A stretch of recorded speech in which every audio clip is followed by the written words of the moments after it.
I'm Scarlett, 28 years old. Last night, for the first time in my life, I had a sleepless night. What should I do? It's not a dream, right? I never imagined I'd pinch my own cheek like in a cartoon show or TV drama, but I truly felt light and floaty, as if my body was hovering in the air. I want you to meet my parents, sounds like a line from a romance movie. I remember my boyfriend William's face, who had a serious look during our date yesterday. Wait, what does that mean? At the cafe, while I was nibbling on a cake, William, with a serious look on his face, suddenly asked me to meet his parents. I couldn't help but ask back, unable to gauge the meaning. He hesitated a bit, but eventually looked me straight in the eyes and clearly said, "I want to marry you." His words slowly sank in, and I couldn't be happier, but when I got home and into bed, I started to worry if it was all real. As I kept checking the ring he gave me, before I knew it, it was morning. Thank goodness today's a holiday. I realized that if I had gone to work, I wouldn't have been able to concentrate, the feeling so unreal. I spent the whole day in a daze. No way, I can't be daydreaming forever.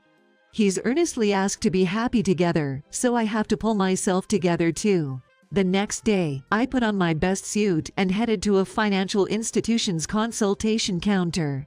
That was the weekend. Awaiting me was the culmination of this fulfilling week, meeting his parents. I'm so nervous. On the way to his house, I kept reminding myself to take deep breaths. William, who came to pick me up at the station, laughed. "How many times are you going to do that? Instead of that, here, take my hand." He gently held my hand, which was cold from nervousness. "Don't worry. You're not going to be eaten alive. I'll protect you." But the Scarlett today looks different. It made my heart skip a beat. Maybe I'll be the one eating you up. Stop it, always joking. No, really, you're cute, not even joking. His words, not entirely false, finally eased my tension, and I felt braver with our hands still joined. With William being so kind, I'm sure his parents will be the same. Everything should be fine. At that time, I had a vague affection for the people who would become my future family. When we arrived at his house, we were greeted by his slender, elegant mother. She was a very elegant and beautiful lady. "Nice to meet you." "I'm Scarlett," I said, while calming my once again racing heart. "Though, what a lovely young lady. Come on in." Her smile was just as beautiful, and I was mesmerized. Such a beautiful and elegant mother. When I murmured that, William related in a loud voice. "Well, I'm flattered," she said, smiling even brighter, and I could feel my cheeks turning red. In the spacious and airy living room, I also saw his father. "I'm William's father. Welcome to our home. It's a small place, but make yourself comfortable." His father, calling the spacious living room small. Was that humility or a joke? He must have said that to ease my nervousness. William always cares for me in such subtle ways. I realized happily that his kindness must come from his father. Then, being here in his family home, I started to truly feel that the people in front of me would become my future father-in-law and mother-in-law. His house was more impressive than I imagined. Looking around the living room, even I, who know little about interior design, could tell that the furnishings were of high quality. Since my childhood home was a regular house out in the country, seeing this home furnished uniformly with antique furniture felt like something out of a fairy tale. Then his mother brought in some tea. The tea, with its wonderful aroma, and the elaborate teacups, matched the room's ambience perfectly, making me sigh in admiration. "Scarlett brought these cakes as a gift," said William's mother, pointing to the roll cakes on the plate. "Oh, those are homemade by Scarlett," William added. "Really? So, you were considerate. Thank you," they said, smiling. I hurriedly said, "Oh, it's nothing. I'm embarrassed they don't match up to your lovely plates." "Oh, it's fine. They're simple, common cakes, just like I imagined you'd make." "Oh." I was momentarily puzzled and looked at his parents. Common cakes, like they imagined. But his mother just laughed, and his father nodded agreeably. Did I miss something? While I was thinking about this, William hurriedly said, "Mom, that's rude to Scarlett. Saying they're common isn't a compliment." He then apologized, saying, "Sorry, Scarlett, my mom sometimes chooses odd words." His mother then said, "Oh dear, did I do it again? I'm sorry." I quickly shook my head. "No, it's fine. It's true that the roll cakes are common and simple. I felt a momentary discomfort at his mother's words, but I didn't want to leave a bad impression on my future in-laws, and I didn't want to pick on what William called his mother's occasional odd choice of words. At that time, I thought, maybe she's a bit absent-minded. That's kind of cute. Fortunately, the conversation shifted, and we spent a pleasant time together. But then, "Hey Scarlett, how long are you planning to stay today?" asked his mother with a smile. Realizing the time, I checked my watch. I had been there for almost 2 hours. "Oh, sorry, I should be going soon." I was fretting that I had overstayed my welcome, just having come to say hello. But he gently stopped me.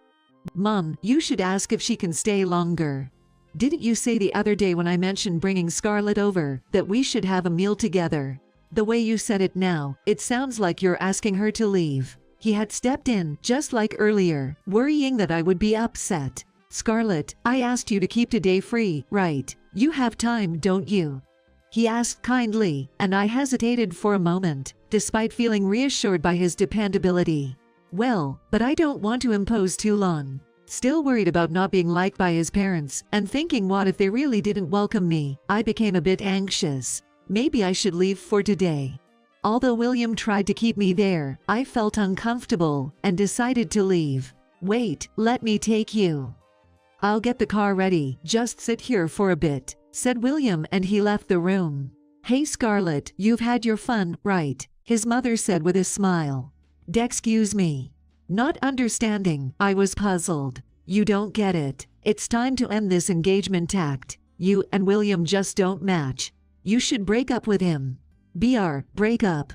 "I just really like William," I stammered, taken aback by her words. "Your opinion doesn't matter," she said, smiling more forcefully. "Wait, please. Stop that. I have no intention of becoming relatives with you.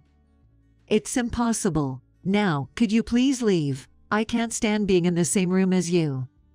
It's making me feel dirty." At that moment, his father gently interjected. "Well, you shouldn't speak so bluntly. It's not becoming." "Well then." William's mother uttered a dissatisfied voice for a moment, but his father didn't reprimand her. Nevertheless, a young lady who can't understand something unless it's been told outright is something else. Were you raised in the woods? Your brain's overgrown with vegetation. Well, anyway, you don't seem very bright. Their expressions were calm, but the words coming out of their mouths were definitely insulting. "What do you mean by that?" I braced myself, and William's father said, "Our house is small, but as you can see, for someone like you, it must seem unattainable." I thought a bit of wit would make that clear. "Me, someone like me. Isn't it true? I don't know if your family owns farmland or something, but you're probably just barely keeping it afloat, eaten up by management costs, struggling to maintain the and without foreseeing a decline, just putting up a front. Since we met by a stroke of fate, I'll give you some advice. You'd better get rid of that land and lighten your load. Well, we probably won't meet again, so whether you listen or not is up to you," he said, laughing as if doing me a favor. "Wait, please. What are you talking about?" I tried to make sense of the situation with my confused mind, but they didn't wait for me. "Don't you get it? You, acting above your station by coming into our home, are out of your mind. Since you don't seem to understand, let me tell you. You come from a single-parent household, a farming family, right? That's way below our William's league, a failure, so to speak," William's mother said, and his father nodded seriously. Facing such harsh insults, I was in disbelief. As I was shaking and unsure of what to say, more unbelievable words fell like a final blow. "Single-parent households can't be trusted. Sooner or later, you'll show your true colors, asking for money because you're in trouble." They insinuated I was after their money. Realizing this, I was horrified. William's parents still wore smiles on their faces. They were people who could spit out insults with a smile, a horrifying act. Moreover, raised by a single mother, sending your daughter to college might sound like a touching story, but I wonder if it's really the mother's effort. It makes one suspect she received assistance from various men, he suggested indecently. Well, we don't know the specifics of other families, but we don't want someone shameless and promiscuous as part of our family. Our family has been bankers since my great-grandfather's time. We have a reputation to uphold. Overwhelmed, I couldn't hold back anymore. You don't even know her. You can't just defame my mother, who you've never met, based on your assumptions. So are you getting upset because it's true? Anyway, banking is all about trust. A poor farmer's daughter doesn't fit in our family. That's right. Just give up and go back to your farmland.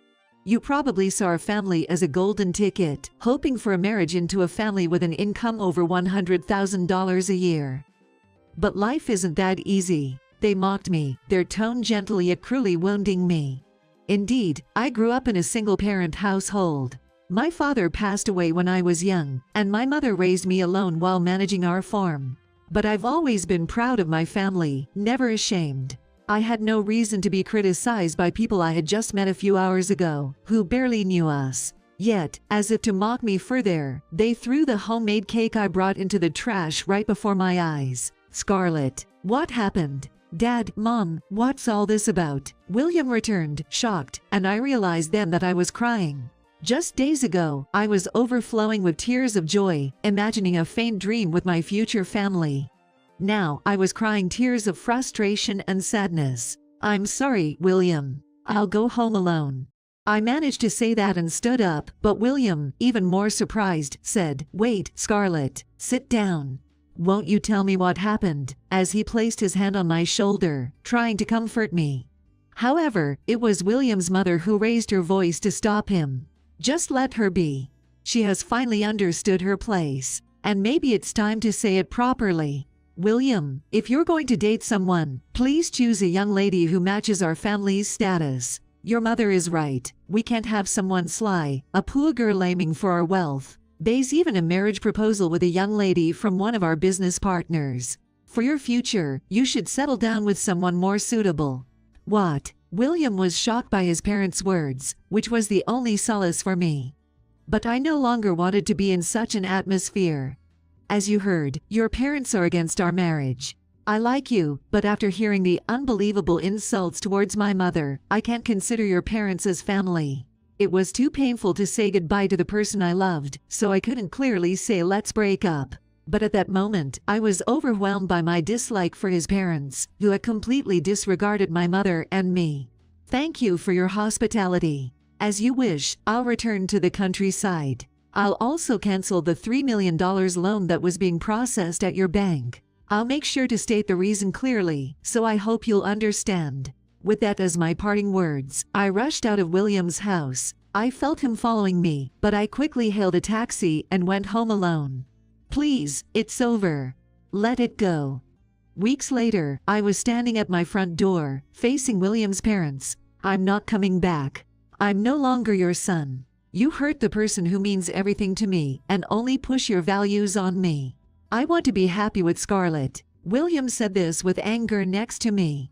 No, don't be so cold. Family ties can't be broken. Let's keep our relationship going, right, Scarlett? Sorry, I'm really sorry. Think it over again. They pleaded, changing their attitude completely. But neither William or I were willing to change our minds. Enough. Please leave. After William and I left his parents' house, he came over to my place later and apologized on his knees right here at the doorstep. His face pale, he repeatedly said sorry. He said he had no right to ask for marriage now, but he would leave his home and start from scratch. Once he could stand on his own, he would like me to reconsider. His determination was clear from the small suitcase beside him. Leaving behind his car, assets, and anything else that might have involved his parents' help, he had left his home. I told him, "Thank you, I want to be with you." But that was only because it was him. My disdain for his parents only grew. Please go back. As I said that day, I never want to see you again. I was frankly fed up. Don't say that, let's start again.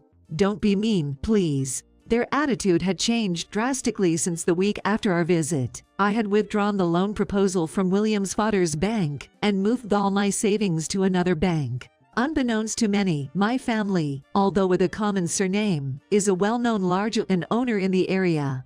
We also run an agricultural corporation. We produce enough to get by without buying vegetables from the store all year round. The recent move to include dairy farming meant we had sought a $3 million loan from the bank, which I cancelled, along with changing our main bank. That's what had panicked them. Of course, I made sure to inform the bank about the reason for this sudden switch, mentioning William's father. That's why his parents began visiting daily, practically begging, "Please, we're really in trouble." I was utterly weary of William's mother, who was practically wringing her hands together. "Didn't you say that day, single-parent families can't be trusted, they might ask for money? Isn't that family of no use to you?" I rejected them coldly, and they seemed offended. "Isn't that going too far?" William's father confronted me. "But the bank is all about trust, right?" "I also think so. And I can't trust you too, not one bit, after you insulted my mother and looked down on our profession." "You what?" "That's..." They were shocked and paled, but I was unyielding. "It's a nuisance to have you interrupting my work. If you keep coming without an appointment and staying, I'll have to report it to the police." They fell to their knees, almost crying. "What can we do to make you forgive us? We'll lose everything. We don't want to be poor." They hung their heads, but in the end, it was just trying to protect themselves, caring only about themselves. "I'm sorry, but trust once lost doesn't come back overnight, and I'm not concerned with your disdain for poverty. Those roll cakes I made, I was involved in every step from sourcing the ingredients to the final sale. They may seem common to you, but they weren't made to be dried out and thrown away without even having a taste. My heart isn't big enough to want to continue relations with someone who can discard something I've put so much effort into right in front of me." Gah. Their shoulders slumped in defeat as they stood before me, and I was aware I was being harsh, but William firmly supported my shoulder. "I'm truly disappointed to know my own parents are such people. When I first ate that roll cake, I wondered who could make such a comforting treat. It was the cake that led to my relationship with Scarlett. To think you treated it like that. If you still care about my happiness, please, stay out of our lives. William, please leave." Rejected even by their son, his parents sadly left. Later, I heard that William's father was dismissed from his job. In a business where trust is paramount, bad reputation spread fast, and he struggled to find new employment. He's now selling his car and household items to get by. His mother, unable to bear such a life, left him too. As for me, with the new loan I secured, I'm close to achieving my dream of sourcing all the ingredients for my proud roll cakes from my own company's livestock production. Yay, delicious. Tasting a sample, my husband William, now working side by side with me every day, smiled with pure happiness. Together, we'll keep striving for success.